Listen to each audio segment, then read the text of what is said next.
வணக்கம். உளுந்தூர்பேட்டைக்கு பக்கத்தில் இருக்கக்கூடிய காட்டுநெம்மணி கிராமத்தில் மயான கொள்ள திருவிழா ரொம்ப சூப்பராக வந்து நடந்துகிட்டு இருக்குங்க. இந்த திருவிழாவுக்கு தான் நாம் இன்றைக்கி வந்திருக்கிறோம். நாங்கள் பக்கத்து கிராமத்துலேருந்து வரோம். இந்த மயான கொள்ளை வந்து ரொம்ப சிறப்பாக நடக்கும்.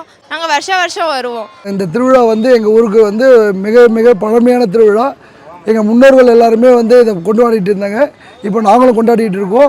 இந்த மாதிரி இந்த ஊரில் எங்கேயுமே இந்த சரௌண்டிங்கில் எங்கேயுமே திருவிழா நடக்காது. என்னோடய சொந்த ஊர் உளுந்தூர்பேட்டை. காட்டுநெம்மணி திருவிழா பார்த்திங்கன்னா நாங்கள் தொடர்ந்து ஃபேமிலியாக கண்டினியூவாக வந்துட்டுருக்கோம். ரொம்ப சிறப்பாக நடக்கிற இந்த திருவிழா சுற்று வட்டாரத்தில் இருக்கிற அனைத்து மக்களும், அதாவது கள்ளக்குறிச்சி மற்றும் கடலூர் மாவட்டங்களில் இருக்கிற மக்கள் அனைவரும் இங்கே கலந்துப்பாங்க. அவ்வளோ சிறப்பாக நடக்கிற ஒரு திருவிழா. அதே மாதிரி ஒவ்வொரு வருஷமும் அன்னதானம் பார்த்தீங்கன்னா 50,000 பேர் 60,000 பேர் சாப்பிடுவாங்க. அந்த மாதிரி எல்லாருமே ஃபுல்லாக அன்னதானம் போடுறாங்க. அதே மாதிரி ஈவினிங் வந்து இன்னிசை கச்சேரி எல்லாம் வைக்கிறாங்க. நம்ம அங்காளம்மன் கோயில் ஆரம்பித்து சுமார் 1.5 கிலோமீட்டர் வந்து சாமி வந்து ஆக்ரோஷமாக வரும். ஆக்ரோஷமாக வந்து மயானத்தில் வந்து கெடா வெட்டி அந்த மயானத்தை கலைப்பாங்க. கலைச்சிட்டு திரும்ப வந்து சாமி வந்து கோயிலுக்கு போவோம். போகிற வழியில் கலையாத்தி மண்டபம்னு ஒன்று வச்சுருப்பாங்க.